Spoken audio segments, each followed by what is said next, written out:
तो students, this is Divakar and welcome to इजोटी science. आज 10th की केमिस्ट्री साइंस का पहला chapter chemical reactions and equations को हम शुरू करने जा रहे हैं और इसको खत्म करेंगे केवल वन शॉट में। क्लास है 10th, सब्जेक्ट है साइंस, चैप्टर है 1। तो बिना टाइम को वेस्ट किए पहली स्लाइड की तरफ मूव करते हैं। तो इस चैप्टर को समझने से पहले आपको ये पता होना चाहिए कि आपके चारों तरफ ना बहुत सारे चेंजेस होते हैं, जैसे सोरिंग ऑफ मिल्क, दूध का फटना, राइपनिंग ऑफ फ्रूट्स, फलों का पकना, बर्निंग ऑफ फ्यूल्स का जलना, ये सारे क्या होते हैं, अपने आप में चेंजेस होते हैं। और इस तरीके के बहुत सारे चेंजेस आप ऑब्जर्व करते होंगे अपनी डेली लाइफ में। चेंजेस बेसिकली दो तरह के होते हैं, पहला होता है आपका फिजिकल चेंज और दूसरा होता है आपका केमिकल चेंज।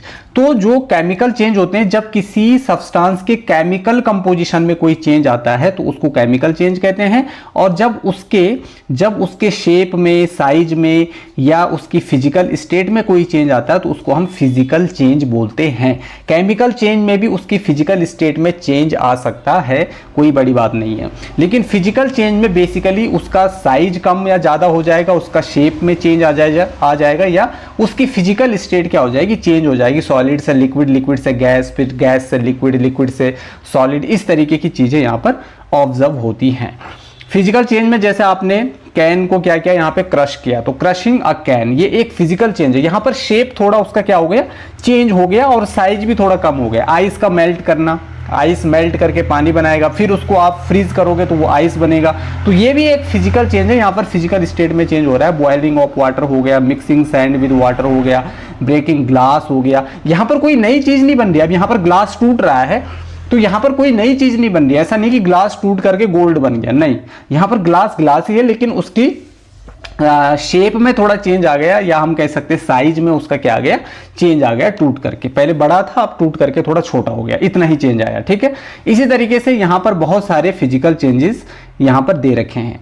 यहाँ पर आपको ये बताना है कि इनमें से कौन सा चेंज है जो केमिकल चेंज है। जैसे मेल्टिंग ऑफ आइस क्या है, एक फिजिकल चेंज है। बॉइलिंग ऑफ वाटर भी एक फिजिकल चेंज है। मेल्टिंग ऑफ कैंडल भी एक फिजिकल चेंज है। लेकिन जब बात करते हैं बर्निंग ऑफ कैंडल की तो वो एक केमिकल चेंज है। फॉर्मेशन ऑफ सॉल्ट का फॉर्मेशन होना क्या है, अपने आप में एक केमिकल चेंज है। तो right answer is the formation of salt. ठीक है, केमिकल रिएक्शंस क्या होती हैं, तो केमिकल रिएक्शन का सीधा मतलब होता है बच्चों केमिकल चेंज। क्या होता है, केमिकल चेंज। अगर केमिकल चेंज हो रहा है तो इसका मतलब हो गया chemical reaction is taking place. तो केमिकल रिएक्शन का सीधा मतलब क्या होता है, चेंजेस। कौन सा चेंजेस, केमिकल चेंजेस, और जिसमें एक नई चीज बनती है। Chemical reactions are the processes in which new substances with new properties are formed. जहां पर नया सब्सटेंस नई प्रॉपर्टीज के साथ बन रहा है उसको हम क्या बोलते हैं, केमिकल रिएक्शन बोलते हैं। जैसे A प्लस डी के बीच में रिएक्शन हुई तो नया सब्सटेंस बना AD। तो इस AD की जो प्रॉपर्टी होगी इस A और D से बिल्कुल क्या होगी, अलग होगी। तो इसको हम बोलते हैं केमिकल रिएक्शन। केमिकल रिएक्शन में कुछ बातें ध्यान रखनी है। Chemical reactions involve chemical changes. Chemical reaction में केवल केमिकल चेंजेस इन्वॉल्व होते हैं, फिजिकल चेंजेस इन्वॉल्व नहीं होते हैं। During chemical reactions are rearrangement of atoms takes place. Atoms अपने को रीअरेंज करते हैं। क्या करते हैं, अपने को रीअरेंज करते हैं, बाकी चीजें वही रहती है। जैसे यहां पर H2 प्लस O2 ने मिलकर के H2O बनाया, तो यहां पर भी H है, यहां पर भी H है, इधर भी O है, इधर भी O। लेकिन इस H2O की जो प्रॉपर्टी है इस हाइड्रोजन और इस ऑक्सीजन से बिल्कुल अलग है। ये H2O लिक्विड फॉर्म में होगा, ये ऑक्सीजन गैसेस फॉर्म में होगा और ये हाइड्रोजन भी गैस की फॉर्म में होगा। ये बात आपको पता है। लेकिन जब प्रोडक्ट बना तो वो लिक्विड की फॉर्म में बना। ठीक है, तो प्रॉपर्टी उसकी बिल्कुल अलग है। और यहां पर एटम्स ने अपने को रीअरेंज किया, यहां पर हाइड्रोजन ऑक्सीजन के साथ अरेंज हो गया। ठीक है, तो ये बातें यहां पर आपको ध्यान में रखनी। During chemical changes atoms of an element do not change into another element। यहां पर जो एटम्स आपके रिएक्टेंट में होंगे वही एटम्स आपके प्रोडक्ट में होंगे। जैसे H2 और O2 में अगर हम देखें तो H2O बना, तो यहां पर कोई एलिमेंट यहां पर चेंज नहीं हुआ। यहां पर भी हाइड्रोजन है, इधर भी हाइड्रोजन मिलेगा, इधर ऑक्सीजन है तो इधर भी आपका क्या मिलेगा, ऑक्सीजन मिल जाएगा आपको। ठीक है, अब केमिकल रिएक्शन में दो साइड होती हैं आपकी, एक होती है लेफ्ट हैंड साइड, एक होती है right hand side. Left hand side में लिखी हुई जो सब्सटेंसेस होते हैं उनको रिएक्टेंट बोलते हैं, और उनके रिएक्शन के बाद बनने वाला जो सब्सटेंस होते हैं उसको हम क्या बोलते हैं, प्रोडक्ट बोलते हैं। तो जो रिएक्शन करवाते हैं दैट इज रिएक्टेंट, और जो प्रोड्यूस होते हैं उनको हम बोलेंगे प्रोडक्ट्स। ठीक है, जैसे hydrogen plus oxygen gives water, hydrogen reacts with oxygen to form water, ठीक है। तो यहां पर हाइड्रोजन और ऑक्सीजन आपके रिएक्टेंट्स हैं और वाटर यहां पर क्या है, आपका प्रोडक्ट हो जाता है। क्लियर है इतना। अब यहां पर रिएक्टेंट्स की अगर हम बात करें तो the substances, this is not substances, this is substances which take part in a chemical reaction are called reactants। उनको हम क्या बोलते हैं, रिएक्टेंट। जो केमिकल रिएक्शन में टेक पार्ट करते हैं, पार्टिसिपेट करते हैं, उनको हम रिएक्टेंट बोलते हैं। और जो उस केमिकल रिएक्शन का रिजल्ट होता है, जो प्रोड्यूस होता है, उसको हम क्या बोलते हैं, प्रोडक्ट बोल देते हैं। यहां पर एक्टिविटी 1.1 है, एक्टिविटी बहुत इंपॉर्टेंट होती है, एक्टिविटी बेस्ड क्वेश्चन भी यहां से बनते हैं। यहां पर आपको क्वेश्चन क्या लेना है, this activity needs the teachers assistance, ठीक है, टीचर के असिस्टेंस में ही आपको ये एक्टिविटी करनी है। It would be better if student wear suitable eye glasses, है ना। आपको इस एक्टिविटी को करते टाइम आई ग्लासेस पहनने हैं ताकि आपकी आंखों को कोई नुकसान ना पहुंचे। तो इस एक्टिविटी में बेसिकली आपको क्या करना है, यहां पर देखते हैं, ठीक है। आपको एक मैग्नीशियम रिबन लेना है, जो कि लेबोरेटरी में मैग्नीशियम रिबन या मैग्नीशियम वायर की फॉर्म में अवेलेबल होता है। आपको एक टोंग चाहिए, टोंग की हेल्प से आपको इस मैग्नीशियम रिबन को पकड़ना है और जलाना है, इसलिए आपको टोंग चाहिए। हाथ से पकड़ोगे तो हाथ जल जाएगा। आई ग्लासेस आपको पहनने, क्योंकि इसमें से खतरनाक, बहुत डेंजरस वाइट डेजलिंग फ्लेम यहां से प्रोड्यूस होता है इस तरीके का, जो कि आपकी आंखों को नुकसान पहुंचा सकता है। तो आंखों को दूर रखना है या आई ग्लासेस पहन के आपको रखना है। तो यहां से आप देख सकते हो एक धार सी बनती हुई आ रही है, ये मैग्नीशियम ऑक्साइड है। क्या है ये, मैग्नीशियम ऑक्साइड है। क्योंकि जो मैग्नीशियम रिबन है वो जब जलता है तो एयर में क्या होती है, ऑक्सीजन होती है, और ये ऑक्सीजन के साथ क्या करता है, रिएक्शन करता है, और रिएक्शन करने के बाद मैग्नीशियम ऑक्साइड यहां से प्रोड्यूस होता है, ठीक है। तो वही बताया गया है इस एक्टिविटी में कि आपको क्या करना है, इस मैग्नीशियम रिबन को जलाने से पहले ना सैंड पेपर से इसको साफ करना है, क्योंकि इसके ऊपर एक प्रोटेक्टिव लेयर होती है मैग्नीशियम ऑक्साइड की। किसकी, मैग्नीशियम ऑक्साइड की, जो कि मैग्नीशियम की ऑक्सीजन के साथ रिएक्शन होने से रोक सकता है। इसलिए आपको पहले इस प्रोटेक्टिव लेयर को हटाना पड़ेगा, उसके बाद रिएक्शन करवानी पड़ेगी। तो बेसिकली यहां पर हमारे क्या बन रहा है, मैग्नीशियम ऑक्साइड बन रहा है। यहां पर आप देख सकते हैं मैग्नीशियम ने ऑक्सीजन के साथ रिएक्शन करा तो मैग्नीशियम ऑक्साइड यहां से बन के तैयार हो जाता है। रिएक्शन को आप बैलेंस कर सकते हैं, आगे हम बता देंगे, ठीक है। तो ये है आपकी केमिकल रिएक्शन, ठीक है।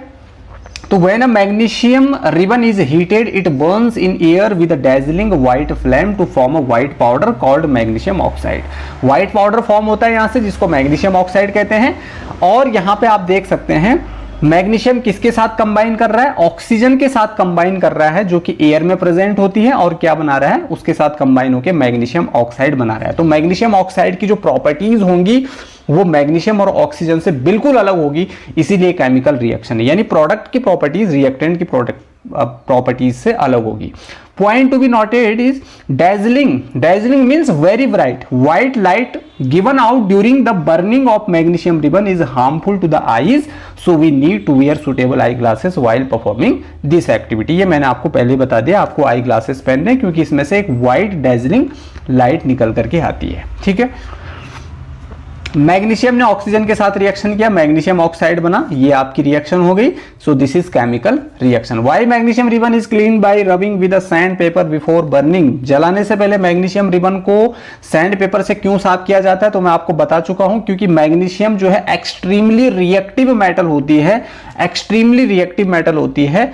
It reacts with oxygen to form a layer of magnesium oxide. तो ये ऑक्सीजन के साथ ना रिएक्शन करके अपने ऊपर एक मैग्नीशियम ऑक्साइड की लेयर क्या कर लेता है, फॉर्म कर लेता है। जैसे आयरन के ऊपर जंग लग जाता है ना, ऐसे इसके ऊपर मैग्नीशियम ऑक्साइड की लेयर लग जाती है, जिसकी वजह से यहां पर क्या हो जाता है, इसको हम साफ करना पड़ता है सैंड पेपर से।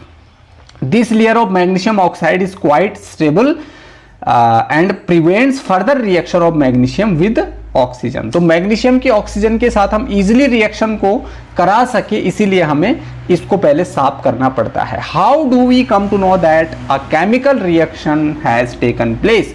केमिकल रिएक्शन हुई है या नहीं हुई है, ये हमें कैसे पता चलेगा, तो हमारे पास कुछ इंडिकेटर्स होंगे, कैरेक्टरिस्टिक्स ऑफ केमिकल रिएक्शंस इनको बोलते हैं।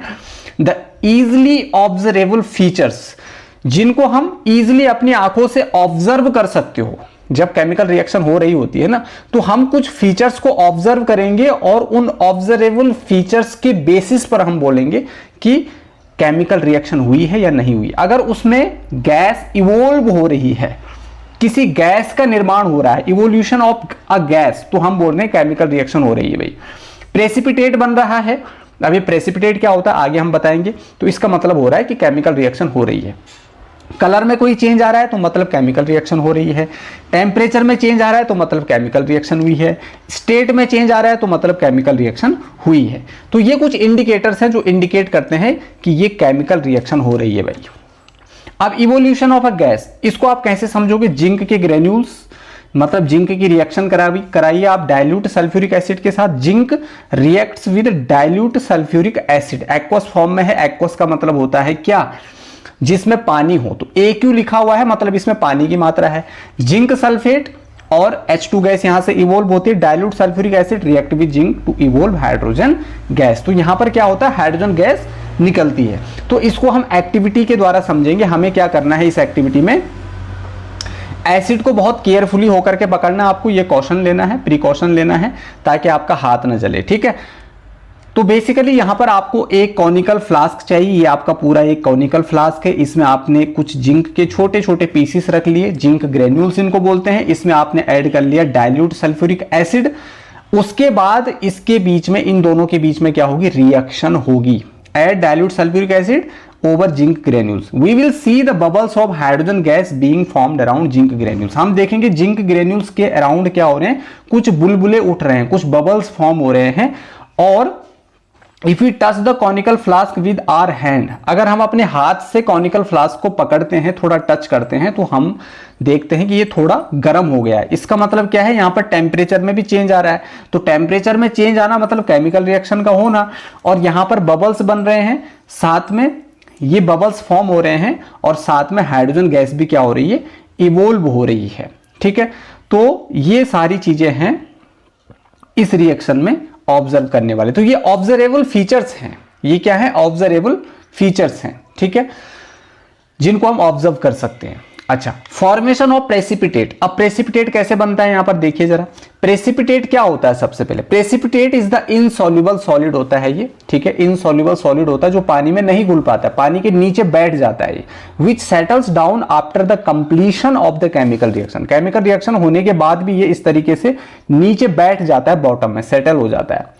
अब जैसे हमने लेड नाइट्रेट सॉल्यूशन में ऐड किया पोटेशियम आयोडाइड को, तो हमें मिला येलो प्रेसिपिटेट, और वो येलो प्रेसिपिटेट किसका है? लेड आयोडाइड का है, ठीक है। ये तीर का निशान नीचे हो रखा है, मतलब यहां पर प्रेसिपिटेट क्या हो रहा है? फॉर्म हो रहा है, नीचे बॉटम में बैठ जा रहा है। तो चेंज इन कलर। कलर पहले इसका कैसा था? पहले इसका जो भी कलर रहा होगा, देखिए यहां पे येलो कलर था, तो कलर से ये क्या हो जाता है? कलरलेस हो जाता है ये, ठीक है। क्या हो जाता है? कलरलेस था ये पहले, और कलरलेस के बाद ये क्या हो गया? येलो कलर का हो गया। आप देख सकते हैं पहले इसका कलर कुछ भी नहीं था, कलरलेस था, अब कलर में चेंज आ गया। अब इसका कलर कैसा हो गया? येलोइश कलर का हो गया है। तो इसका सीधा मतलब हो गया केमिकल रिएक्शन हो रही है भाई, ठीक है। तो कलर में चेंज का आना मतलब केमिकल रिएक्शन हो रही है। तो yellow precipitate of lead iodide, तो ये लेड आयोडाइड आप देख पा रहे हैं यहाँ पे येलो कलर का, ये एक प्रेसिपिटेट है जो कि इनसॉल्युबल सॉलिड होता है। तो that is precipitation reaction. Colour में चेंज आना, यहां पर कलर में चेंज आने को देख सकते। Potassium chromate, potassium dichromate orange in colour होता है। क्या होता है? ऑरेंज इन कलर होता है। जब हम इसमें से सल्फर डाइऑक्साइड गैस को पास करते हैं तो orange colour of potassium dichromate changes to green. तो इसका कलर कैसा होता है? ग्रीन कलर का हो जाता है। तो ऑरेंज से यहां पर कलर ग्रीन हो गया, तो इससे पता चलता है ये क्या हो रही है? केमिकल रिएक्शन हो रही है भाई। आप टेम्परेचर में चेंज देख लीजिए। हमारे पास कैल्शियम ऑक्साइड है, चूना जो होता है, उसमें जब हम पानी डालते हैं ना तो बहुत तेजी से रिएक्शन होती है, तो कैल्शियम हाइड्रोक्साइड बनता है, जिसको आप अपनी दीवारों पे लगाते हो पुताई करते टाइम, चूना, ठीक है। तो यहाँ पर आपने एक ग्लास बीकर लिया, उसमें आपने क्विक लाइम डाला, क्विक लाइम जिसको हम कैल्शियम ऑक्साइड कैल्शियम ऑक्साइड होता है इसका केमिकल नेम। जब इसमें आपने वाटर को डाला, थोड़ी देर बाद ये क्या बन गया? स्लैक्ट लाइम यानी कैल्शियम हाइड्रोक्साइड बन गया। तो जब आपने इस पे हाथ टच किया ना तो आपको गर्मी सी लगी होगी, बहुत गर्म हो जाता है ये। तो इससे पता चलता है यहां पर केमिकल रिएक्शन हुई है। तो टेम्परेचर में चेंज आना मतलब केमिकल रिएक्शन हुई है। चेंज इन स्टेट, स्टेट में चेंज आना मतलब स्टेट में चेंज आना, when wax candle is burnt then water and CO2 are formed. यहां पर कैंडल की मेल्ट होने की बात नहीं कर रहे हैं, क्योंकि मेल्टिंग ऑफ कैंडल तो क्या है, फिजिकल चेंज है, लेकिन बर्निंग ऑफ कैंडल क्या है, केमिकल चेंज है। वैक्स क्या होता है, सॉलिड होता है। वाटर क्या होता है, लिक्विड होता है। यहां पे वाटर भी फॉर्म होता है, ठीक है, फिजिकल स्टेट यहां पर चेंज हो गई। और CO2 क्या होती है, आपकी गैस होती है। तो इससे पता चलता है यहां पे सॉलिड से वाटर फॉर्म हुआ जो कि लिक्विड होता है, और वैक्स क्या होता है, सॉलिड होता है। तो मतलब स्टेट में चेंज आ रहा है, इसका मतलब क्या हो गया, केमिकल रिएक्शन हुई है भाई। अब केमिकल रिएक्शन जो होती है ना, इसके दो मेथड होते हैं लिखने के। केमिकल रिएक्शन को लिखने के दो मेथड्स होते हैं, एक होता है केमिकल इक्वेशन और एक होता है आपका वर्ड इक्वेशन। एक होता है केमिकल इक्वेशन और एक होता है आपका वर्ड इक्वेशन, ठीक है। चलिए अब केमिकल इक्वेशन की हम थोड़ा पहले बात कर लेते हैं। अब केमिकल इक्वेशन क्या होती है, the method of representing a chemical reaction with the help of symbols and formulae of the substances involved in it is known as a chemical equation, ठीक है। केमिकल इक्वेशन, और दूसरी डेफिनेशन आप बता सकते हो, chemical equation is a short hand method of representing a chemical reaction, ठीक है। अच्छा, इसको आप ऐसे समझिए, शॉर्ट हैंड मेथड है ये। आपने बोला भैया हाइड्रोजन प्लस ऑक्सीजन, ऐसे लिखा आपने, ठीक है। तो ये जब आप इस तरीके से लिखते हो ना किसी चीज को, तो ये है आपकी वर्ड इक्वेशन। लेकिन यहां पर आपने हाइड्रोजन का फॉर्मूला लिख लिया H2, मतलब उसका सिंबल, और ऑक्सीजन को बता दिया आपने O2 के साथ। तो ये जो नीचे लिखा हुआ है ये केमिकल इक्वेशन है, क्योंकि ये शॉर्ट हैंड मेथड है केमिकल रिएक्शन को लिखने का, ठीक है। तो the method of representing chemical reaction with the help of symbols, मतलब उनके सिंबल्स की हेल्प से या उनके फॉर्मूलाई की हेल्प से आप उसको लिख रहे हो, तो इसका मतलब है वो केमिकल इक्वेशन है, ठीक है। तो यहां पर एग्जांपल आप देख सकते हैं, जिंक मेटल यहां पर रिएक्ट कर रही है डाइल्यूट सल्फ्यूरिक एसिड के साथ टू फॉर्म जिंक सल्फेट, और क्या बना रही है, जिंक सल्फेट बना रही है, हाइड्रोजन गैस बना रही है, ठीक है। The reaction can be written in word as, अच्छा वर्ड में रिएक्शन कैसे लिखी जाएगी, जिंक ने सल्फ्यूरिक एसिड के साथ रिएक्शन किया, जिंक सल्फेट और हाइड्रोजन बनाया, this is known as word equation. इसको स्केलेटल इक्वेशन भी बोला जाता है, ठीक है। तो इस वर्ड इक्वेशन को अब हम केमिकल इक्वेशन में क्या करेंगे, चेंज करेंगे। किस में चेंज करेंगे, केमिकल इक्वेशन में। तो उसमें हम क्या करेंगे, उसके सिंबल यूज करेंगे, ठीक है।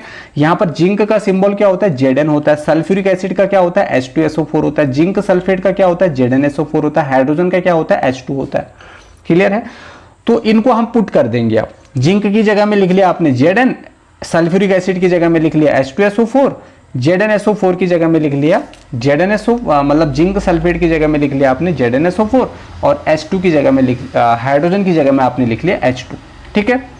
अब यहां पर ये जिंक के बाद आपने S लिखा हुआ है, उसके बाद H2SO4 के बाद AQ लिखा हुआ है। ये क्यों है ये आगे बताएंगे। इसका मतलब है जिंक यहां पर सॉलिड फॉर्म में, H2SO4 में पानी है इसलिए एक्वस फॉर्म में है, ZnSO4 सॉलिड है तो S लिखा हुआ है ब्रैकेट में, और हाइड्रोजन गैस है तो ब्रैकेट में हमने G लिखा हुआ है। क्लियर है। अच्छा, अब यहां पर balanced and unbalanced chemical equation. Chemical equation अगर अनबैलेंस है ना, तो उसको बैलेंस करना पड़ता है। उसको क्या करना पड़ता है, बैलेंस करना पड़ता है। तो अब balanced chemical equation has N equal number of atoms of different elements in the reactants and products, ठीक है। इस साइड में क्या है, ये हैं आपके रिएक्टेंट्स, और इस साइड वाले क्या हैं, ये हैं आपके प्रोडक्ट्स। मतलब लेफ्ट हैंड साइड में रिएक्टेंट्स होंगे, राइट हैंड साइड में आपके प्रोडक्ट्स होंगे। तो जितने रिएक्टेंट्स हैं उतने ही प्रोडक्ट्स होने चाहिए, तभी रिएक्शन बैलेंस होगी, नहीं तो उसको अनबैलेंस कहा जाएगा। जैसे Zn है, आप पहले रिएक्टेंट की तरफ देखिए, Zn कितना है, यहां पर 1 है तो आपने लिख लिया 1, ठीक है। उसके बाद H2, हाइड्रोजन कितने हैं, 2 हैं तो यहां पर आपने 2 लिख लिया। उसके बाद S, सल्फर कितना है, 1 है तो यहां पर आपने 1 लिख लिया। ऑक्सीजन यहां पर कितने, 4 हैं तो यहां पर भी 4 हैं, ठीक है। तो यहां पर देखिए, अब राइट हैंड साइड में देखिए, जो लेफ्ट हैंड साइड में होगा वही राइट हैंड साइड में होगा, ठीक है, वही राइट हैंड साइड में होगा। मतलब जो एलिमेंट्स लेफ्ट हैंड साइड में होंगे वही एलिमेंट्स राइट हैंड साइड में होंगे, बस प्रोडक्ट चीजें अलग होंगी, प्रॉपर्टीज उनकी अलग होंगी, लेकिन एलिमेंट सेम इन्वॉल्व वही होंगे। ठीक है, अब यहां पर इधर जिंक 1 है तो इस साइड में भी 1 है, देख लीजिए। हाइड्रोजन इधर 2 है तो इधर भी 2 है, सल्फर इधर 1 है तो इधर भी 1 है, ऑक्सीजन इधर 4 है तो इधर भी 4 है। हर एक एलिमेंट, दोनों साइड के जो एलिमेंट्स है वो बैलेंस होने चाहिए। तो ये जो इक्वेशन है पूरी, ये बैलेंस्ड केमिकल इक्वेशन है, मतलब इसमें रिएक्टेंट्स जो है वो प्रोडक्ट्स के बराबर आ रहे हैं। ठीक है, अब unbalanced chemical equation has an unequal number of atoms of one और more elements in the reactants and products. यहां पे अलग अलग चीजें होंगी। यहां पर क्या होगा, रिएक्टेंट्स प्रोडक्ट्स के बराबर नहीं होंगे। जैसे यहां पर हाइड्रोजन 2 हैं, इधर भी 2 हैं, यहां पर ऑक्सीजन 2 हैं तो यहां पर 1 ही है। तो अब हमें क्या करना पड़ेगा, इस पूरे को ना 2 से मल्टीप्लाई करना पड़ेगा, इस पूरे वाटर को 2 से मल्टीप्लाई करना पड़ेगा, क्योंकि हमें ऑक्सीजन को बैलेंस करना है ना। तो जब ये पूरे 2 से मल्टीप्लाई हो जाएगा तो 2 2 जा 4 आपके इधर हाइड्रोजन हो जाएंगे, और ये ऑक्सीजन 2 से मल्टीप्लाई हो गए तो मतलब ये 2 हो जाएगा। ठीक है, तो ऑक्सीजन यहां पर 2 हो गए, इधर भी 2 हो गए, इधर हाइड्रोजन 2 ही है, इधर 4 है तो इसको 2 से मल्टीप्लाई करना पड़ेगा, यहां पर 2 आपको पुट कर देना है, 2 2 जा 4, इधर क्या हो गए, हाइड्रोजन हो गए। ठीक है, तो हाइड्रोजन यहां पर 4 हो गए, इधर भी 4 हो गए, इधर ऑक्सीजन 2 हो गए तो इधर भी 2 हो गए। क्लियर है?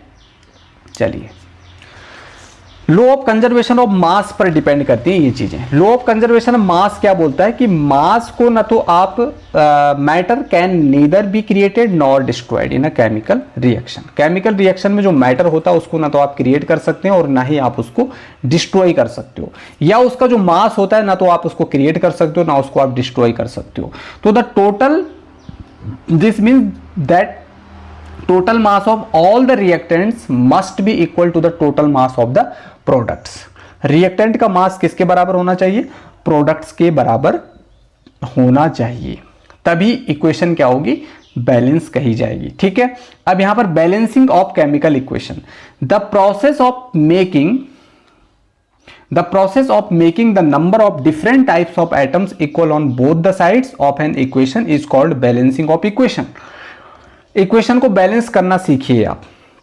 ठीक है, आपको इक्वेशन को बैलेंस कैसे करना है, जैसे यहां पर H2 है, O2 है, यहां पर H2O बना, यहां पर आपका आयरन है, H2O के साथ रिएक्शन कर रहा है, Fe3O4 और H2 बना रहा है। ठीक है, H2 गैस इवोल्व हो रही है, तो यहां पर क्या इवोल्व हो रही है, क्या बन रहा है, इस पर से फोकस हटा दीजिए। यहां पर अभी आपको पूरा फोकस ये रखना है कि बैलेंस कैसे करना है आपको केमिकल इक्वेशन को। ठीक है, अब यहां पर देखिए, सबसे पहले आपको क्या करना है, बैलेंसिंग करते टाइम आपको कुछ चीजें ध्यान में रखनी है। आपके सामने रिएक्शन आएगी, केमिकल इक्वेशन आएगी, आपके साथ 2 साइड होंगी, एक होगी आपकी RHS साइड यानी राइट हैंड साइड, और एक होगी आपकी लेफ्ट हैंड साइड और एक होगी आपकी राइट हैंड साइड। पहले लेफ्ट हैंड साइड में जितने भी एलिमेंट्स हैं उनको आप नीचे लिख लीजिएगा। लेफ्ट हैंड साइड मतलब हो गया आपका रिएक्टेंट, तो रिएक्टेंट में आपको हाइड्रोजन और ऑक्सीजन दिख रहा है तो यहां पर लिख लिया हाइड्रोजन और ऑक्सीजन। जो रिएक्टेंट में होगा वही प्रोडक्ट में होगा, तो ऊपर देखने की जरूरत नहीं, इधर आपने हाइड्रोजन लिख लिया, इधर आपने ऑक्सीजन लिख लिया। ठीक है, अब देखिए यहां पर हाइड्रोजन कितने, 2 हैं, इधर भी कितने, 2 हैं, लिख लिया 2 और 2। इधर ऑक्सीजन कितना है, 2 है, यहां पर 2 लिख लिया, इधर कितना है, इधर 1 ही है, क्योंकि यहां पर 1 ही दिख रहा है। तो इस कंडीशन में हमको क्या करना है, इसको पूरे को 2 से मल्टीप्लाई करना पड़ेगा, तभी तो ये 2 होगा। तो 2 को आपको कहां लगाना है, यहां पे लगाना है, क्योंकि ये एक ही सब्सटेंस है ना, H2O तो एक ही मॉलिक्यूल है, पूरा एक ही कंपाउंड है, तो पूरे कंपाउंड को आपको 2 से मल्टीप्लाई करना है। अब इससे क्या होता है, हाइड्रोजन भी 2 से मल्टीप्लाई हो जाता है, तो हाइड्रोजन यहां पर कितने हो गए, 4 हो गए। अब ऑक्सीजन तो 2 हो गए, इधर भी 2 हो गए, इधर भी 2 हो गए। अब इसकी वजह से यहां पर हाइड्रोजन 4 हो गए, लेकिन हाइड्रोजन यहां पर 2 ही बचे, तो इसको भी हमें 2 से क्या करना पड़ेगा, मल्टीप्लाई करने पड़ेगा, 2 को आपको यहां पुट कर देना है, तो क्या हो गए आपके 4। तो इस तरीके से आपको केमिकल इक्वेशन को क्या करना है, बैलेंस करना है। ठीक है, चलिए अब देखते हैं हम यहां पे इस वाली इक्वेशन को। यहां पर आपका आयरन है जो H2O के साथ रिएक्शन कर रहा है। अच्छा, यहां पर देखिए सबसे पहले लेफ्ट हैंड साइड यानी रिएक्टेंट की बात करते हैं, तो रिएक्टेंट में आयरन देखिए कितना है, 1 ही है। हाइड्रोजन कितने हैं, यहां पर 2 हैं, यहां पर मैंने पहले से लिखा हुआ है। ऑक्सीजन कितना है, यहां पर 1 है। यहां पर आयरन कितने, 3 है। ऑक्सीजन हाइड्रोजन आपके 2 हैं और ऑक्सीजन आपके कितने, 4 हैं। ठीक है, आप देख सकते हैं। तो यहां पर देखिए ऑक्सीजन तो आपका बैलेंस ही नहीं है, यहां पर आयरन भी आपका बैलेंस नहीं है, और हाइड्रोजन आपका क्या है, बैलेंस है। तो अब आपको क्या करना है, यहां पर देखिए सबसे पहले यहां पर देखिए आयरन कितने, 3 है, और इधर भी कितने 3 है, तो इसको 3 से पूरा क्या करना पड़ेगा, मल्टीप्लाई करना पड़ेगा। इस 3 के नंबर को, डिजिट को उठा के यहाँ पे लिख दीजिए, 3Fe हो गया। ये अब क्या हो गया, 3Fe। अब यहाँ पर देखिए हाइड्रोजन कितने हैं आपके, 2 हैं, उधर भी 2 हैं, कोई दिक्कत नहीं। अब ऑक्सीजन यहाँ पर कितने हैं, ऑक्सीजन यहाँ पर देखिए कितने हैं, यहाँ पे 4 हैं और इस साइड में देखिए ऑक्सीजन कितना है, 1 ही है। तो इसको हमें क्या करना पड़ेगा, 4 से मल्टीप्लाई करना पड़ेगा। तो इस 4 के नंबर को आपको यहाँ लिखना पड़ेगा। तो इस 4 के नंबर को लिखने से क्या हो गया, ऑक्सीजन तो 4 हो गए, लेकिन हाइड्रोजन भी मल्टीप्लाई हो गया 4 से, तो 4 2 जा कितना हो गया, 8 यहाँ पर हाइड्रोजन हो गए। तो ये 8 हो गया आपका, यहाँ पर देख सकते हैं आप। तो इसको भी आप क्या कर दीजिए, 4 से मल्टीप्लाई कर दीजिए, 4 के नंबर को, डिजिट को यहाँ पे लिख लीजिए, कोई दिक्कत नहीं। तो अब आपकी इक्वेशन कैसे बन गई, 3 4 4, ठीक है, 3Fe हो गया प्लस 4H2O हो गया, Fe3O4 plus 4H2, 4H2 means 4 2 जा 8 आपके क्या हो गए, हाइड्रोजन हो गए। इधर भी 4 2 जा 8 आपके क्या हो गए, हाइड्रोजन हो गए। अब इक्वेशन क्या हो गई आपकी, बैलेंस हो गई। तो आई होप ये आपको समझ में आया होगा। इस तरीके से आपको लिखनी है चीजें। ये देखिए ये इक्वेशन आपकी यहाँ पर क्या हो गई, अब बैलेंस हो गई, ठीक है, ये देख सकते हैं जो मैंने अभी आपको बताया। क्लियर है इतना, चलिए अब यहाँ पर कुछ इक्वेशन है जिनको आपको क्या करना है, बैलेंस करना है भाई। इनको आपको क्या करना है, बैलेंस करना है। यहाँ पर देखिए HNO3 है, हाइड्रोजन है, हाइड्रोजन यहाँ पर कितना है, इधर आपके रिएक्टेंट हैं और इस साइड में आपकी क्या हो जाएंगे, प्रोडक्ट हो जाएंगे, ठीक है। अब पहली इक्वेशन की तरफ आ जाइए, हाइड्रोजन कितने हैं, पहली इक्वेशन में देखिए हाइड्रोजन, यहाँ पर देखिए ए वाले में हाइड्रोजन कितने हैं, पहले आप रिएक्टेंट की तरफ जाइए। हाइड्रोजन एक यहाँ पर दिख रहा है मुझे, 2 यहाँ पे दिख रहे हैं, ठीक है। देखो यहाँ पर OH ट्वाइस लिखा हुआ है ना, OH ट्वाइस का मतलब 2 से मल्टीप्लाई है। यहाँ पर ऑक्सीजन भी 2 हैं और हाइड्रोजन भी 2 हैं। क्लियर है इतना। तो रिएक्टेंट देखिए और प्रोडक्ट देखिए, तो हाइड्रोजन आपका कितना है, 2 ये हो गए और एक ये हो गया, 3 है आपके हाइड्रोजन, ठीक है। और प्रोडक्ट में आपके हाइड्रोजन कितने हैं, प्रोडक्ट में देखिए हाइड्रोजन कितने हैं, 2 ही हैं आपके, कितने हैं, 2 ही हैं आपके, हाइड्रोजन 2 ही है ना। तो प्रोडक्ट में भी हाइड्रोजन 2 हैं, लेकिन रिएक्टेंट में हाइड्रोजन कितने हैं, 3 हैं। अब इसको आपको बैलेंस करना है सबसे पहले। उसके बाद नाइट्रोजन देखिए, नाइट्रोजन यहाँ पर एक ही है और इधर कितने हैं, नाइट्रोजन 2 हैं, ये देख सकते हैं आप। क्लियर। तो इस इक्वेशन को अब आपको बैलेंस कैसे करना है, ये आप सीधा देखिए। यहां पर अगर आप 2 लगा देते हो, 2, ठीक है, यहां पर अगर आप 2 लगा देते हो तो क्या होगा इस इक्वेशन के साथ, इसके साथ क्या हो गया, हाइड्रोजन कितने हो गए, यहां पर हाइड्रोजन कितने हो गए, 2 ये हो गया और 2 ये हो गया, 4 हो गए। अच्छा यहां पर भी अगर आप 2 लगा देते हो तो 2 2 जा 4 आपके क्या हो जाते हैं, हाइड्रोजन हो गए। 2 और 2 यहाँ पर कितने हो गए, 4 आपके क्या हो गए, हाइड्रोजन हो गए, ठीक है। 2 से मैंने मल्टीप्लाई कर दिया। तो इस 2 से हाइड्रोजन को मल्टीप्लाई करने से क्या हो गया, यहाँ पर नाइट्रोजन भी कितने हो गए, 2 हो गए, ठीक है। और इधर भी नाइट्रोजन कितने हैं, 2 हैं। इधर कैल्शियम 1 है, इधर भी कितना है, 1 है। क्लियर है। ऑक्सीजन यहाँ पर 2 ये हो गए और 3 2 जा 6 है ना। इसको पूरा मल्टीप्लाई करना पड़ेगा, 2 से पूरा मल्टीप्लाई है, 3 2 जा 6 यहाँ पर आपके हाइड्रोजन ऑक्सीजन हो गए और 2 यहाँ पर है 8 और यहाँ पर भी 3 2 जा 6 और 2 ये हो गए 8 आपके क्या हो गए, ऑक्सीजन हो गए। तो इस तरीके से आपको इसे क्या करना था, बैलेंस करना था, ठीक है। अच्छा यहाँ पर देखिए, इसमें देखिए सोडियम इधर कितना है, 1 है, इधर कितने हैं, 2 हैं, इसको 2 से मल्टीप्लाई कर दो, ठीक है, 2 से मल्टीप्लाई कर दो, जिससे आपके ऑक्सीजन भी 2 हो गए इधर, और यहाँ पर 4 ऑक्सीजन ये हो गए, 2 ऑक्सीजन ये हो गए 6। इधर भी आपका जो हाइड्रोजन है वो कितने हो गए, यहाँ पर देखिए सोडियम इधर 2 है, इधर भी 2 हो गए, ऑक्सीजन इधर 2, 4 और 2 6 इधर हो गए, 4 और 2 यहाँ पे लगा दोगे तो 6 यहाँ पर क्या हो जाएंगे, आपके ऑक्सीजन हो जाएंगे। और यहाँ पर हाइड्रोजन देखिए 2 2 जा 4, इधर भी देखिए 2 हाइड्रोजन ये है, 2 हाइड्रोजन ये है, 4 हाइड्रोजन हो गए आपके। इधर भी 2 2 जा 4, 4 हाइड्रोजन हो गए आपके, ठीक है। ऑक्सीजन भी आपका बैलेंस हो गया, सोडियम भी आपका बैलेंस हो गया, सल्फर आपका ऑलरेडी बैलेंस था, 1 1 थे दोनों तरफ, ठीक है। क्लियर है। चलिए अब यहाँ पर देखिए इस वाली इक्वेशन में, यहाँ पर सोडियम 1 है, इधर भी सोडियम 1 है, क्लोरीन यहाँ पर 1 है, इधर भी 1 है, सिल्वर 1 है, यहाँ पर भी 1 है, ऑक्सीजन इधर 3 है, इधर भी 3 है, तो ये इक्वेशन आपकी ऑलरेडी बैलेंस है, इसको आपको छेड़ना नहीं है भाई, ठीक है। इधर आपका बेरियम 1 है, इधर भी 1 है, सल्फर यहाँ पर 1 है, यहाँ पर भी 1 है, ऑक्सीजन यहाँ पर 4 हैं तो यहाँ पर भी 4 हैं, हाइड्रोजन इधर 2 हैं और इधर 1 ही है, क्लोरीन इधर 2 हैं और इधर 1 ही है। तो हमको क्या करना है, सिंपली इसको 2 से मल्टीप्लाई कर देना है, जिसकी वजह से क्लोरीन भी 2 हो गए, हाइड्रोजन भी 2 हो गए, इधर भी क्लोरीन 2 हो गए, हाइड्रोजन भी कितने हो गए, 2 हो गए। तो इस तरीके से आपको इक्वेशन को बैलेंस कर देना है to make equation more informative. अब इक्वेशन को ज्यादा से ज्यादा इंफॉर्मेटिव आप कैसे बनाओगे, इक्वेशन को ज्यादा से ज्यादा इंफॉर्मेटिव आप कैसे बनाओगे, जब आप इक्वेशन को लिख रहे होते हो ना, तो उसकी फिजिकल स्टेट को भी आपको क्या करना है, शो करना है। उसमें कोई हीट चेंज आ रहा है तो उसको आपको शो करना है, वो किस कंडीशन में हो रही है, कितने टेम्परेचर पर वो रिएक्शन हो रही है, किस कंडीशन में हो रही है, under which condition that particular chemical equation और you can say reaction is taking place, ठीक है, under which the reaction takes place, ठीक है।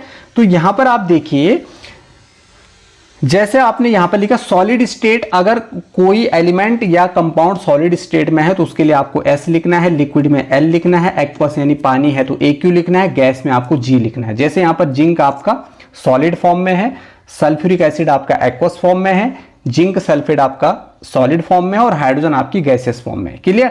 तो ये चीजें आपको यहां पर ध्यान देना। आप आइडेंटिफाई द फिजिकल स्टेट, कैसे आप फिजिकल स्टेट को आइडेंटिफाई करोगे, कितनी चीजें आप याद रखोगे कि कौन सा सॉलिड में रहेगा, कौन सा गैस में रहेगा। कई बार बच्चे क्या हो जाते हैं, कंफ्यूज हो जाते हैं, तो उसके लिए आपके लिए बहुत ईजी सी ट्रिक है। जितने भी आपके metals are found in solid states, जितने भी मेटल होंगे वो सॉलिड स्टेट में ही होंगे एट रूम टेम्परेचर यानी 25 डिग्री सेल्सियस पर। एक्सेप्शन क्या है, मरकरी केवल ऐसी मेटल होती है जो लिक्विड स्टेट में होती है, उसके लिए आपको L यूज करना अगर कहीं पर आता है, फाउंड इन लिक्विड स्टेट, ठीक है। तो यहां पर लिथियम हो गया, एल्युमिनियम हो गया, sodium, copper, magnesium, calcium, silver, iron और आपका गोल्ड, ये सब सॉलिड स्टेट में होंगे। नॉन मेटल्स जो होंगी आपकी, ये किस फॉर्म में होंगी, non metals are found in all 3 physical states. Room temperature पर ये तीनों स्टेट में मिलेंगे आपको, सॉलिड, लिक्विड और गैस। केवल एक नॉन मेटल है जो रूम टेम्परेचर पर लिक्विड स्टेट में होती है, जिसको हम ब्रोमीन बोलते हैं। जैसे मेटल्स में मरकरी होती है तो नॉन मेटल में ब्रोमीन होती है, ठीक है। आयोडीन आपका सॉलिड है, कार्बन आपका सॉलिड फॉर्म में होगा, H2N2O2, Cl2 यानी क्लोरीन, F2 यानी फ्लोरीन, ये सब गैसियस फॉर्म में आपको देखने को मिलेंगी, ठीक है। कुछ कंपाउंड्स ऐसे होते हैं बच्चों जो सॉलिड स्टेट में होते हैं रूम टेम्परेचर पर, जब हम उनको हीट करते हैं या मेल्ट करते हैं, ठीक है। तो जब हम उनको हीट या मेल्ट करते हैं ना, तो वो कन्वर्ट हो जाते हैं लिक्विड स्टेट में। If they are soluble in H2 they form aqueous solution, ठीक है, एक्वस सॉल्यूशन फॉर्म करेंगे। जैसे सोडियम क्लोराइड को अगर आप 800 डिग्री सेल्सियस पर हीट करोगे तो ये NaCl बनाएगा, मतलब लिक्विड स्टेट में जाएगा। लेकिन वहीं अगर आप इसको वाटर में डिसॉल्व करोगे तो ये एक्वस सॉल्यूशन बना देगा, ठीक है। कुछ कंपाउंड ऐसे होते हैं जो लिक्विड स्टेट में होते हैं, गैसेस स्टेट में होते हैं रूम टेम्परेचर पर, ठीक है ना। Some compounds are found in liquid state और gases state at room temperature. Room temperature पर लिक्विड स्टेट में भी होंगे, गैसेस स्टेट में भी होंगे। जैसे H2 है आपका, CO2 है आपका, NH3 ammonia, SO2 sulphur dioxide, ये सब गैसेस फॉर्म में आपको मिलेंगी। कुछ कंपाउंड्स ऐसे होते हैं जो इनसॉल्युबल इन वाटर होते हैं, इनसॉल्युबल सॉलिड, ठीक है। जैसे मैंने आपको पहले बताया ना, बॉटम में सेटल डाउन हो जाते हैं, नीचे की तरफ बैठ जाते हैं, तो उनको हम प्रेसिपिटेट बोलते हैं। तो बेरियम सल्फेट व्हाइट PPT यानी प्रेसिपिटेट, लेड आयोडाइड का येलो प्रेसिपिटेट बनता है, कैल्शियम कार्बोनेट का व्हाइट प्रेसिपिटेट बनता है, सिल्वर क्लोराइड का व्हाइट प्रेसिपिटेट बनता है, कॉपर सल्फाइड का ब्लैक प्रेसिपिटेट आपका बन जाता है। तो इस तरीके से आपको चीजें याद रखनी है। अब हीट चेंज की अगर हम बात करें यहां पर, तो there are 2 types of reactions on the basis of heat changes involved, exothermic reaction and endothermic reaction. Exothermic reaction में हीट क्या होती है, इवोल्व होती है, रिलीज होती है, और एंडोथर्मिक रिएक्शन में हीट क्या होती है, एब्जॉर्ब होती है, लगती है, ठीक है ना। तो यहां पर क्या होती है, those reaction in which heat is evolved, उनको हम क्या बोलते हैं, एक्सोथर्मिक रिएक्शन। जैसे यहां पर कार्बन ऑक्सीजन के साथ रिएक्शन कर रहा है, CO2 बना रहा है, प्लस में हीट निकल रही है। तो जहां जहां पर हीट निकलती हुई आपको दिखाई दे रही है उसको हम एक्सोथर्मिक रिएक्शन बोलेंगे, और हीट को रिएक्शन के सबसे लास्ट में इस तरीके से लिख देंगे, ठीक है ना। एंडोथर्मिक में क्या होता है, अच्छा यहां पर एनर्जी भी निकल सकती है, लाइट एनर्जी, ठीक है। एनर्जी कहो चाहे हीट कहो, ठीक है, हीट लिखो चाहे एनर्जी कहो चाहे हीट एनर्जी कहो, बात एक ही है। क्लियर है। ड्यूरिंग रेस्पिरेशन, रेस्पिरेशन एक क्या है, एक्सोथर्मिक रिएक्शन है। क्यों है? क्योंकि इसमें हीट निकलती है, हीट एनर्जी यहाँ पर रिलीज होती है, क्योंकि ऑक्सीजन जब हम अंदर लेते हैं तो अंदर वो ग्लूकोज के साथ रिएक्शन करता है और उसको तोड़ता है CO2 H2 और एनर्जी में। एनर्जी हमारी बॉडी के द्वारा यूज कर दी जाती है वहां पे। तो रेस्पिरेशन इसलिए क्या है, एक एक्सोथर्मिक रिएक्शन है बच्चों। तो रेस्पिरेशन क्या है आपकी, एक्सोथर्मिक रिएक्शन है। एंडोथर्मिक रिएक्शन क्या होती है जिसमें, अच्छा एंडोथर्मिक रिएक्शन में हीट को आप यहां लिखोगे, लेफ्ट हैंड साइड में लिखोगे, ठीक है ना, लेफ्ट हैंड साइड में, क्योंकि यहां पर हीट लगती है, एब्जॉर्ब होती है। जहां पर हीट क्या होती है, एब्जॉर्ब होती है, उसको हम क्या बोलते हैं, एंडोथर्मिक रिएक्शन बोलते हैं। जैसे नाइट्रोजन ऑक्सीजन के साथ रिएक्शन कर रहा है तो यहां पर हीट भी लगती है, बहुत सारी हीट लगती है, और प्लस में नाइट्रोजन मोनोऑक्साइड गैस यहां पर इवोल्व होती है, ठीक है। तो यहां पर आपको एक नोट करने वाली चीज क्या है कि all the decomposition reactions require energy in the form of heat, light और electricity to take place, so all the decomposition reactions are endothermic reaction। जितनी भी decomposition reactions होती है, decomposition reaction का मतलब होता है जिसमें एक प्रोडक्ट इस तरीके से टूट जाता है, एक या दो या दो से ज्यादा, एक रिएक्टेंट टूट जाता है दो या दो से ज्यादा प्रोडक्ट्स में, तो उसको हम डिकम्पोजिशन रिएक्शन बोल देते हैं भाई, ठीक है। Photosynthesis is an endothermic reaction. Photosynthesis क्या है, एक एंडोथर्मिक रिएक्शन है। जैसे एक्सोथर्मिक रिएक्शन आपकी रेस्पिरेशन है और एंडोथर्मिक रिएक्शन में आपका फोटोसिंथेसिस आ जाता है, क्योंकि यहां पर हीट लगती है, एब्जॉर्ब होती है। और यहां पर देखिए जैसे CaCO3 को अगर आप हीट करोगे, गर्म करोगे तो टूट जाएगा कैल्शियम ऑक्साइड में और CO2 में, कार्बन डाइऑक्साइड में। तो ये क्या है, डिकम्पोजिशन रिएक्शन है, मतलब एक एंडोथर्मिक रिएक्शन है। कंडीशन, यहां पर देखिए कुछ कंडीशन होती हैं जिन कंडीशन पर रिएक्शन होती है, ठीक है, under which the reaction takes place, ठीक है। If heat is required for a reaction to take place then the heat sign delta, ये जो साइन होता है ना हीट का होता है, यहां पर लिखा हुआ है ना, हीट का साइन लिखा हुआ है यहां पे, ठीक है, over arrow of the equation. If the reaction takes place in the presence of catalyst, catalyst का मतलब होता है जो रिएक्शन को तेज या कम कर देता है, ठीक है ना। जैसा हम यहां से दिल्ली जाना चाहते हैं भाई, ठीक है ना, आप एक प्लेस से दूसरे प्लेस जाना चाहते हैं तो या तो आप पैदल जा सकते हो, पैदल जाने में आपको कुछ दिन लग सकते हैं, लेकिन आप गाड़ी से जाओगे तो आप कुछ घंटों में पहुंच जाओगे। तो गाड़ी आपका कैटलिस्ट का काम कर रहा है, उसने आपकी स्पीड बढ़ा दी। देन द सिंबल और formula if the catalyst is also written above और below the arrow sign in the equation. Catalyst को या तो आप इस तरीके से एरो के ऊपर लिख सकते हो या नीचे लिख सकते हो। व्हेन पोटेशियम क्रोमेट यहां पर आप देख सकते हैं is heated in the presence of manganese dioxide, है ना, मैग्नीज डाइऑक्साइड कैटलिस्ट है एक, MnO2 यहां पर लिखा हुआ है। It decomposes to form potassium chloride and oxygen gas. तो ये दोनों क्या है, कैटलिस्ट हैं, ये कंडीशंस हैं। यहां पर हीट और मैग्नीज जो आपका डाइऑक्साइड है ये कैटलिस्ट का काम कर रहा है, रिएक्शन को तेज करने का काम कर रहा है। तो ये कंडीशन है जिस कंडीशन पर रिएक्शन होती है आपकी, ठीक है। अब केमिकल रिएक्शन के क्या क्या टाइप्स हैं भाई, बहुत इंपॉर्टेंट है, इस चैप्टर का बहुत इंपॉर्टेंट पार्ट है। तो यहां पर आपको पढ़नी है combination reaction, decomposition reaction, displacement reaction, double displacement और रेडॉक्स। रेडॉक्स का मतलब रिडक्शन और ऑक्सीडेशन की बात ये कर रहा है, ठीक है। तो कॉम्बिनेशन रिएक्शन के अंदर आपको क्या क्या चीजें यहां पे डिस्कस करनी है। कॉम्बिनेशन रिएक्शन का मतलब होता है जब दो या दो से ज्यादा रिएक्टेंट्स आपस में मिलते हैं और एक प्रोडक्ट बनाते हैं तो उसको हम बोलते हैं कॉम्बिनेशन रिएक्शन। अच्छा, कॉम्बिनेशन रिएक्शन में क्या हो सकता है, दो या दो से ज्यादा एलिमेंट्स मिलकर के एक प्रोडक्ट बना रहे हैं या एक कंपाउंड बना रहे हैं, दो या दो से ज्यादा कंपाउंड यहां पर कंबाइन हो सकते हैं, या ऐसा हो सकता है कि एक एलिमेंट और एक कंपाउंड यहां पर कंबाइन कर सकता है और एक नया कंपाउंड बना सकता है, ठीक है। Magnesium and oxygen combine when heated to form magnesium oxide, ठीक है। यहां पर मैग्नीशियम ने ऑक्सीजन के साथ क्या किया, रिएक्शन की, ठीक है, तो क्या बना, मैग्नीशियम ऑक्साइड बना, एक प्रोडक्ट बना। तो यहां पर क्या हुआ, यहां पर क्या हो रहा है, यहां पर दोनों एलिमेंट्स है, मैग्नीशियम भी एलिमेंट है और ऑक्सीजन भी एलिमेंट है। यहां पर H2 और O2 क्या फॉर्म कर रहे हैं, H2O। तो यहां पर भी दोनों क्या है, एलिमेंट्स ही हैं, ठीक है। यहां पर अगर आप देखो, यहां पर एक कंपाउंड है आपका और एक क्या है आपका, देख सकते carbon monoxide reacts with oxygen to form carbon dioxide. एक एलिमेंट है और एक क्या है आपका कंपाउंड है, और क्या बना रहे हैं, CO2 बना रहे हैं। यहां पर देखिए आपका दोनों कंपाउंड है, कैल्शियम ऑक्साइड भी कंपाउंड है और वाटर भी कंपाउंड है, दोनों कंबाइन करके एक प्रोडक्ट बना रहे हैं कैल्शियम हाइड्रोक्साइड, ठीक है। अब यहाँ पर कॉम्बिनेशन रिएक्शन का यहाँ पर एक एक्टिविटी है जिसको आपको अच्छे से समझना है, एक्टिविटी 1.4। क्या करना है, यहाँ पर आपको एक बीकर लेना है, उसमें आपको पानी डालना है। Take a small amount of calcium oxide, calcium oxide आपको लेना है सबसे पहले, क्विक लाइम, जिसको हम क्विक लाइम बोलते हैं, इन अ बीकर।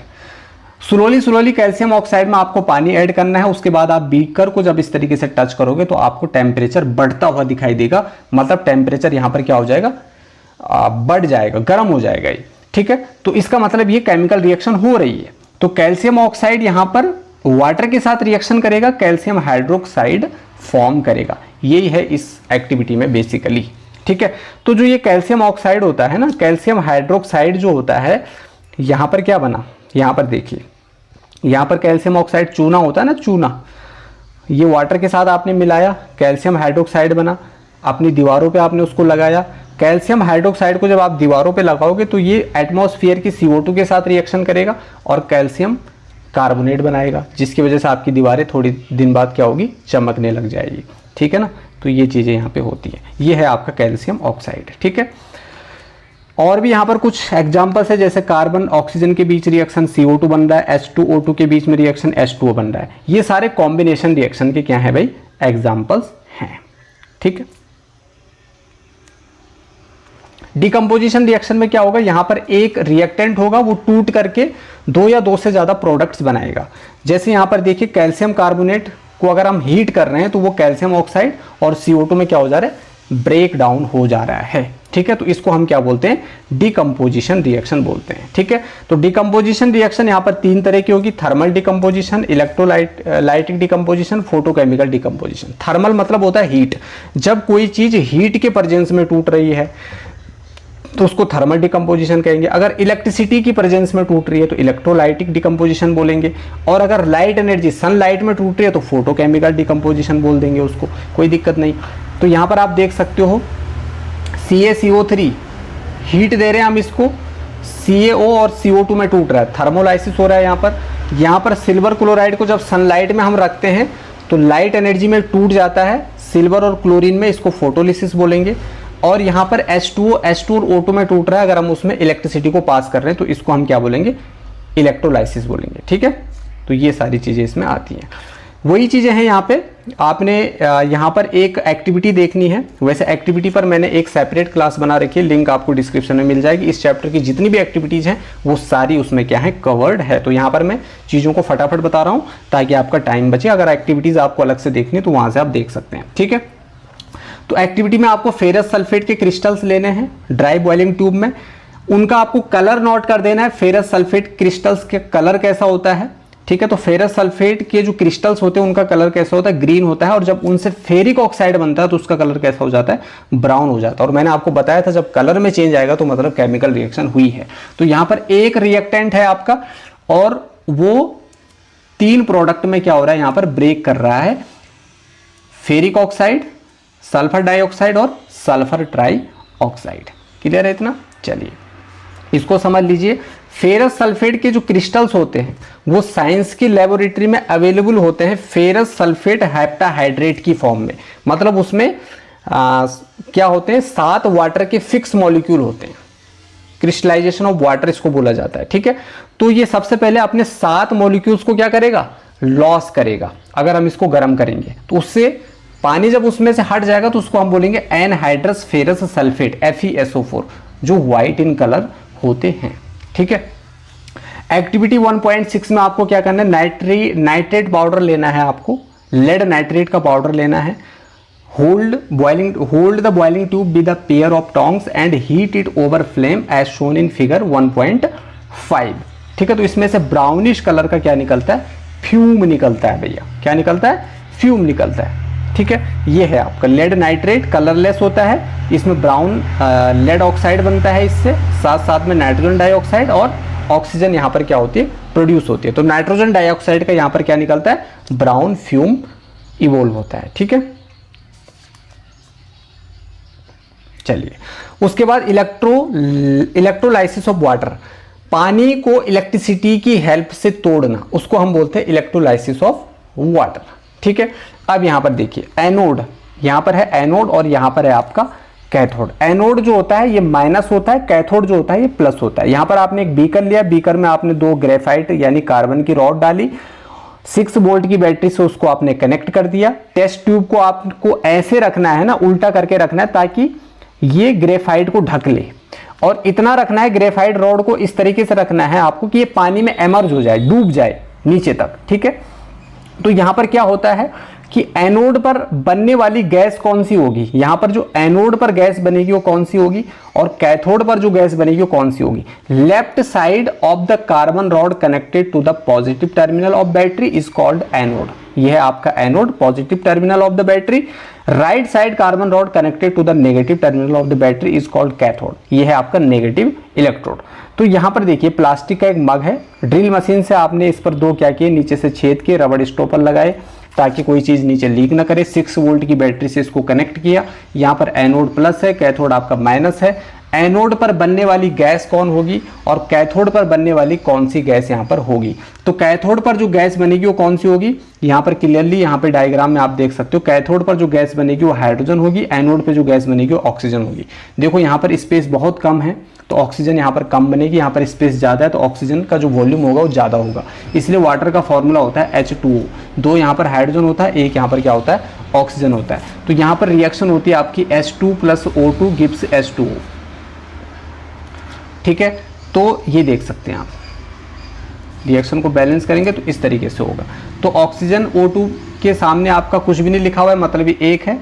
यहाँ पर H2 पर आपका 2 लिखा हुआ है, तो मतलब 2:1 की रेशियो में यहाँ पर हाइड्रोजन और ऑक्सीजन गैस बनेगी। तो ये इलेक्ट्रोलाइसिस का क्या है, एग्जाम्पल है, ठीक है।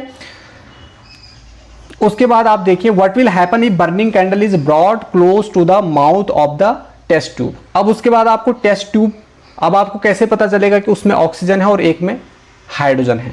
तो जब आप कैंडल को, बर्निंग कैंडल को ना टेस्ट ट्यूब के माउथ पे ले जाओगे, इस तरीके से टेस्ट ट्यूब के माउथ पे ले जाओगे, किसी तरीके से इन टेस्ट ट्यूब को निकाल करके इसके माउथ पे जब आप बर्निंग कैंडल को लगाओगे तो यहां पर एक गैस ऐसी होगी जो पॉप साउंड के साथ क्या करेगी, आवाज करेगी, जलेगी, पॉप साउंड निकालेगी।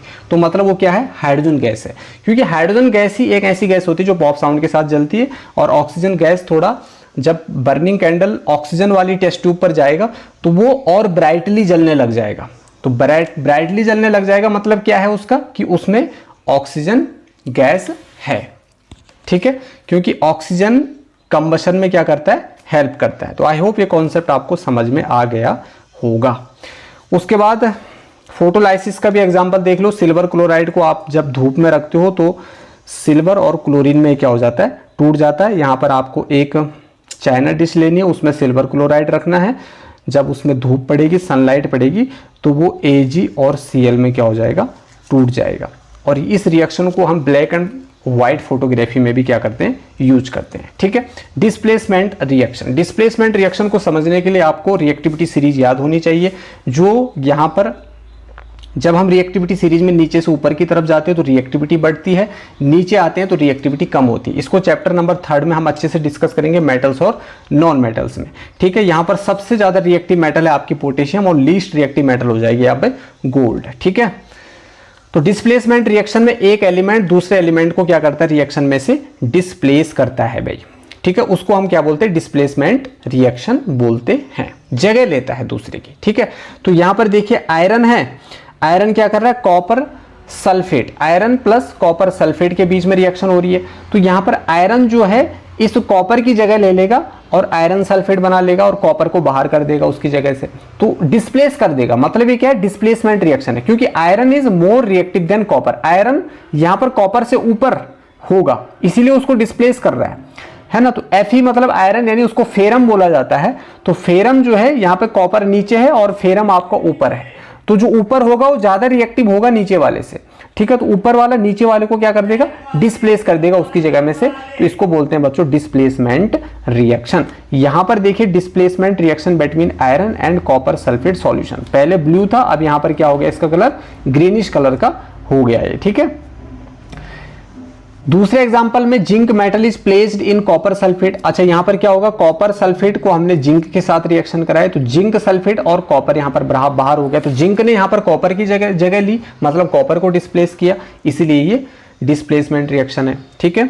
इसी तरीके से कुछ और एग्जांपल्स है, यहाँ पर जिंक कॉपर को यहाँ पर क्या कर रहा है, डिस्प्लेस कर रहा है। और इस वाली रिएक्शन में देखिए लेड जो है वो कॉपर को डिस्प्लेस कर रहा है कॉपर की जगह में से। तो कॉपर यहाँ पर दोनों कंडीशन में बाहर हो रहा है, यहाँ पर लेड ने उसकी जगह ले ली, यहाँ पर जिंक ने उसकी जगह ले ली, ठीक है। तो इसको हम बोलते हैं डिस्प्लेसमेंट रिएक्शन।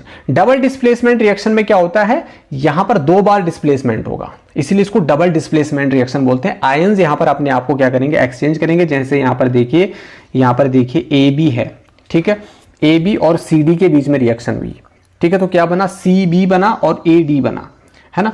यहां पर AD बना, AD A के साथ पहले B था, अब D ने किसकी जगह ले ली, B की जगह ले ली, तो AD बना, ठीक है। और यहां पर C के साथ D था, तो यहां पर C के साथ B आ जाता है, ठीक है। तो B ने यहां पर D की जगह ले ली, CB बन गया। तो यहां पर आयंस अपने को क्या कर रहे हैं, एक्सचेंज कर रहे हैं। आयंस का एक्सचेंज होना, the those reaction in which 2 compounds react by an exchange of ions to form 2 new compounds are called double displacement reaction. जैसे यहां पर देखिए Na2SO4 और BaCl2 के बीच में रिएक्शन हो रही है, तो Na2 किसकी जगह में चला गया, यहां पर Ba की जगह में चला गया, तो बेरियम सल्फेट बन गया, ठीक है।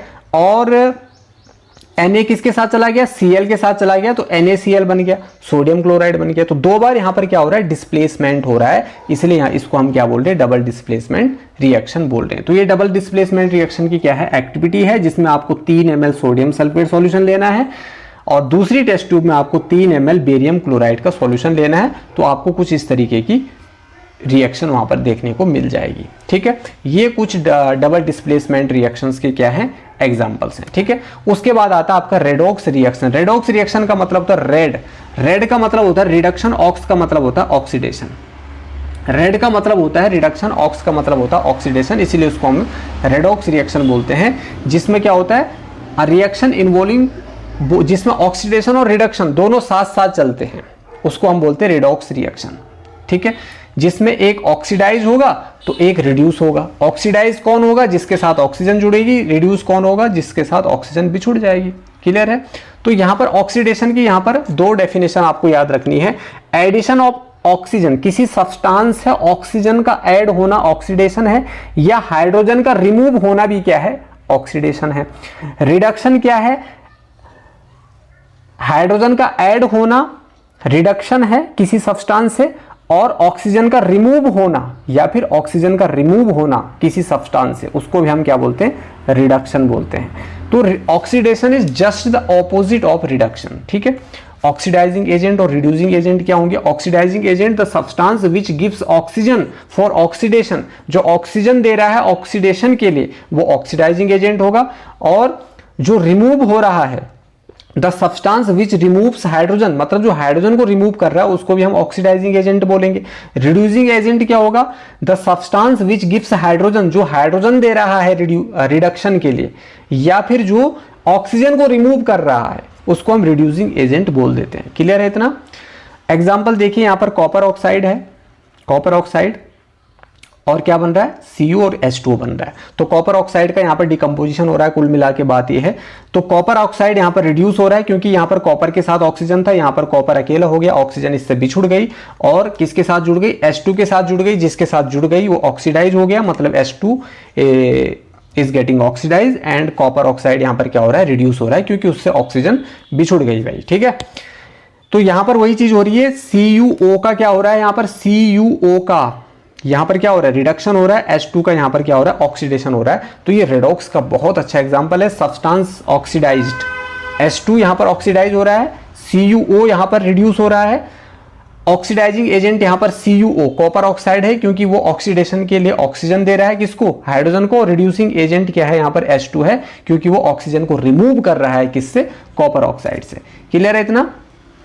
तो वही चीज है यहां पर, ये एक्टिविटी 1.11 है। अगर आपको एक्टिविटी को बहुत अच्छे से समझना है तो उसके लिए बहुत सेपरेट वीडियो बना रखा है, 1-1.5 घंटे का लगभग, तो उसको आप देख सकते हैं। सारी एक्टिविटीज उसमें क्या है, कवर्ड है, ठीक है। तो ये ऑक्सीडेशन रिडक्शन का यहाँ पर कुछ एग्जांपल्स हैं।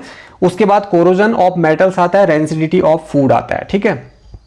तो यहां पर आप देख सकते हैं कोरोजन किसको बोलते हैं, there are 2 common effects of oxidation reactions which we observe in daily life. तो डेली लाइफ में हम इन चीजों को ऑब्जर्व करते हैं बच्चों, कोरोजन और रेंसिडिटी को। कोरोजन क्या होता है, कोरोजन का मतलब होता है जब कोई मेटल्स क्या होती है, metals are eaten up gradually क्या होंगी, धीरे धीरे खराब होंगी।